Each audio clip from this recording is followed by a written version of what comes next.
Hello students, ऊष्मागतिकी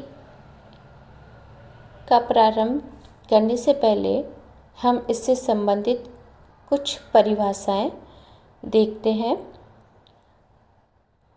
स्थूल निकाय। स्थूल निकाय ऐसे निकाय होते हैं जिनमें निकाय के अनुसार विशाल संख्या में सूक्ष्म कण जैसे कि परमाणु, आयन, अणु, इलेक्ट्रॉन, प्रोटॉन व फोटॉन आदि उपस्थित होते हैं।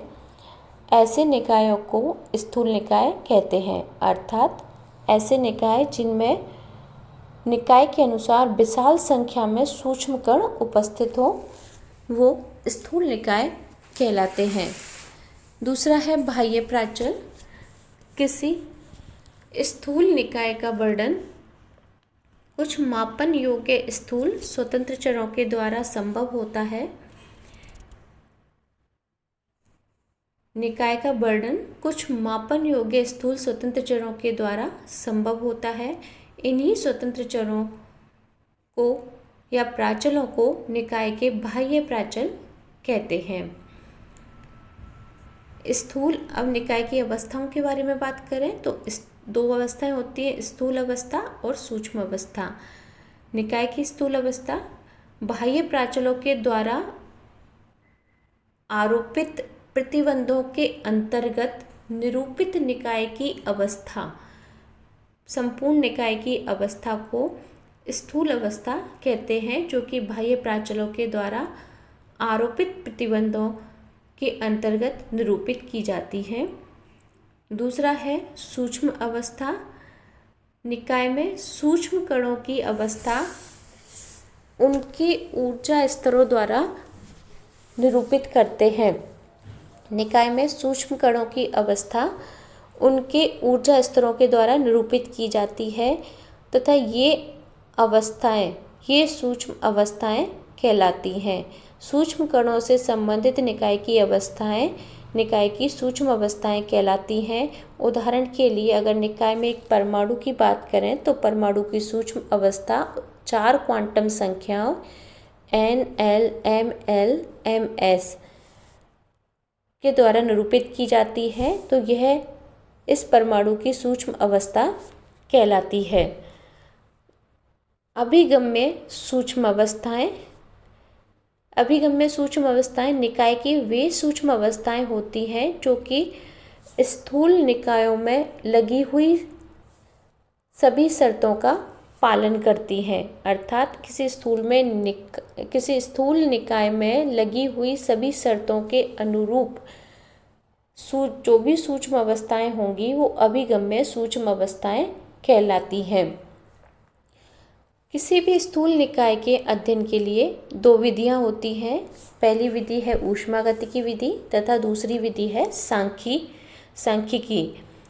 ऊष्मागतिकी इस विधि में निकाय की आंतरिक संरचना जैसे कणों की संख्या, वेग, ऊर्जा स्तर पर कोई भी विचार नहीं किया जाता है, बल्कि निकाय के प्राचल जैसे कि आयतन, दाब, ताप, ऊर्जा, बाह्य विद्युत एवं चुंबकीय क्षेत्र जिनके द्वारा निकाय की अवस्था में परिवर्तन किया जा सकता है, इनके मध्य संबंध स्थापित किया जाता है। अर्थात ऊष्मागतिकी विधि में निकाय के जो बाह्य प्राचल जिनके द्वारा निकाय की अवस्था में परिवर्तन संभव है, ऐसी प्राचलों के मध्य संबंधों को स्थापित किया जाता है तथा इनके मध्य इनका अध्ययन किया जाता है। जबकि निकाय की आंतरिक संरचनाएं तथा सूक्ष्म अवस्थाएं जैसे कणों की संख्या, वेग तथा कणों की ऊर्जा स्तर आदि, इन पर कोई विचार नहीं किया जाता है। इसकी दूसरी विधि है सांख्यिकी विधि।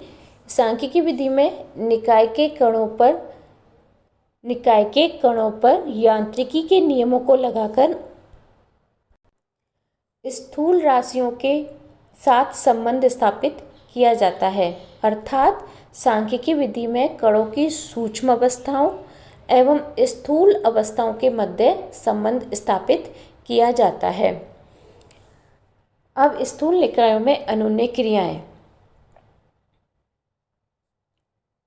यदि माना कि हमारे पास कोई दो स्थूल निकाय ए व ए डैश हैं जो कि पारस्परिक अनुन्नय क्रिया कर सकते हैं या अनुन्नय क्रिया करते हैं, तो तथा ए व ए डैश से मिलकर एक संयुक्त निकाय, मान लेते हैं ए व ए डैश मिलकर एक संयुक्त निकाय बनाते हैं जिसको हमने ए स्टार से डिनोट किया, तथा यह निकाय एक विलगित निकाय है, अर्थात यह अपने वातावरण से कोई भी अनुन्नय क्रिया नहीं करता है, तथा इस निकाय की ए स्टार जो हमने कंबाइंड निकाय बताया है, इसकी ऊर्जा संरक्षित रहती है। तो इस स्थिति में निकाय ए व ए डैश दो प्रकार से अनुन्नय क्रिया कर सकते हैं तथा बाह्य प्राचलों द्वारा प्रभावित हो सकते हैं। ये दो अनुन्नय क्रियाएं हैं, ऊष्मीय अनुन्नय क्रिया नंबर 1 और नंबर 2 यांत्रिक या रुद्धोष्म अनुन्नय क्रिया। ऊष्मीय अनुन्नय क्रिया में यदि निकाय के बाह्य प्राचलों को नियत रखा जाए, यदि निकाय के बाह्य प्राचलों को नियत रखा जाए ताकि उनके ऊर्जा स्तर अपरिवर्तित रहें, तो निकाय में होने वाली अनुन्नय क्रिया को ऊष्मीय अनुन्नय क्रिया कहते हैं। अर्थात निकाय ए व ए डैश के बाह्य प्राचलों को नियत रखा जाए, तब इनके इस प्रकार रखा जाए कि इनके मध्य जो ऊर्जा स्तर है वो अपरिवर्तित रहें। तो इस स्थिति में इन दोनों निकायों के मध्य होने वाली क्रिया को, अनुन्नय क्रिया को ऊष्मीय अनुन्नय क्रिया कहते हैं। चूँकि बाह्य प्राचल नियत है, तो यदि निकाय की इस प्रक्रिया में निकाय की ऊर्जा में वृद्धि या कमी ऊष्मा के अवशोषण या उत्सर्जन के द्वारा होती है। यदि निकाय की ऊर्जा में वृद्धि होती है तो निकाय के द्वारा ऊष्मा का अवशोषण होता है, इसे प्लस क्यू से द्वारा व्यक्त करते हैं। यदि निकाय की ऊर्जा में कमी होती है तो ऊष्मा का उत्सर्जन होता है और इसे माइनस क्यू के द्वारा व्यक्त किया जाता है। यदि delta E bar equals to Q निकाय ए की ऊर्जा में परिवर्तन को निरूपित करता है तथा डेल्टा ई डैश निकाय ए डैश की ऊर्जा में परिवर्तन करता है, तथा डेल्टा ई स्टार विलगित निकाय ए स्टार की ऊर्जा में परिवर्तन को निरूपित करता है, तो डेल्टा ई स्टार का मान 0 होना चाहिए, 0 होना चाहिए, क्योंकि ए स्टार हमारा विलगित निकाय है तथा इसकी ऊर्जा संरक्षित रहती है, तथा डेल्टा ई स्टार हमारा होगा कि निकाय ए की ऊर्जा में परिवर्तन प्लस निकाय ए डैश की ऊर्जा में परिवर्तन। तो इस प्रकार इक्वल्स टू ये 0 होगा।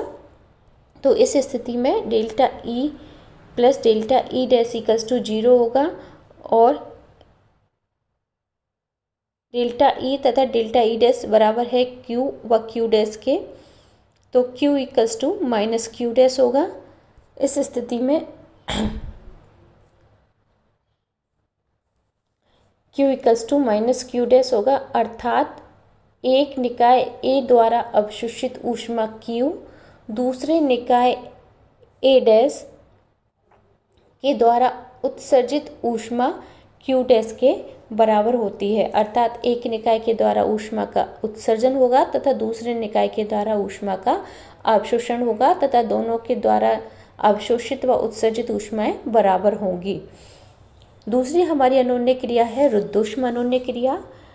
इस अनुन्नय क्रिया में माना निकाय ए व ए डैश परस्पर ऊष्मारोधित हैं। ऊष्मारोधित होने का अर्थ है दोनों में आपस में ऊष्मा का आदान प्रदान नहीं हो सकता है तथा निकाय के बाह्य प्राचलों में निकाय ए व ए डैश का ऊष्मारोधन करके निकाय के बाह्य प्राचलों को परिवर्तित करके कुछ परिवर्तन करके ये परस्पर अनुन्नय क्रिया कर सकते हैं। तो इस स्थिति में ये ऊर्जा का विनिमय कर सकते हैं तथा इस प्रकार की अनोन्य क्रिया को रुद्धोष्म अनोन्य क्रिया कहते हैं। रुद्धोष्म अनोन्य क्रिया में विलगित निकाय में माध्य ऊर्जा में वृद्धि स्थूल निकाय पर किया गया कार्य कहलाता है। इसे प्लस W के द्वारा व्यक्त किया जाता है। इसी प्रकार निकाय की माध्य ऊर्जा में कमी स्थूल निकाय द्वारा किया गया कार्य स्थूल कार्य कहलाता है। इसे -W से व्यक्त किया जाता है।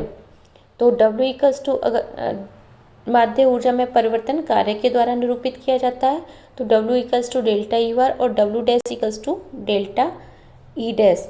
चूँकि ए स्टार विलगित निकाय है तो delta E star equals to 0, तो और डेल्टा ई स्टार है हमारा delta E plus delta E dash.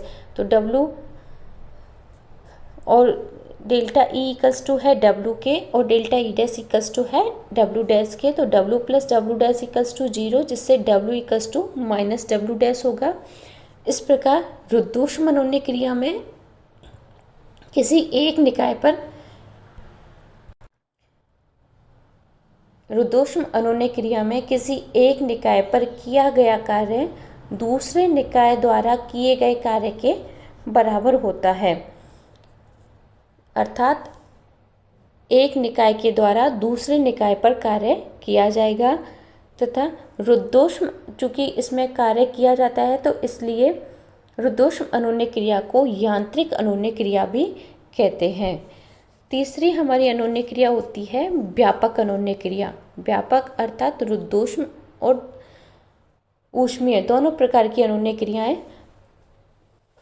हो तो वो अनोन्य क्रिया व्यापक अनोन्य क्रिया कहलाएगी। यदि अनोन्य क्रिया करने वाले निकाय ना तो रुद्धोष्म रूप से विलगित हैं और ना ही उनके बाह्य प्राचल स्थिर रखे जा सकते हैं, तो ऐसी स्थिति में अनोन्य क्रिया करने वाले निकायों की, तो इस स्थिति में जो अनोन्य क्रिया है वो व्यापक अनोन्य क्रिया कहलाती है तथा इस स्थिति में निकायों की जो माध्य ऊर्जा में परिवर्तन है वो दोनों प्रकार की ऊष्मीय एवं यांत्रिक अनोन्य क्रियाओं के द्वारा होता है तथा इस स्थिति में जो निकाय की माध्य ऊर्जा में परिवर्तन है वो delta equals to W plus Q के द्वारा निरूपित होता है, जहाँ पर Q हमारा बाह्य प्राचल को नियत रखते हुए माध्य ऊर्जा में परिवर्तन को व्यक्त करता है, जबकि W हमारा बाह्य प्राचलों के परिवर्तन के कारण माध्य ऊर्जा के परिवर्तन को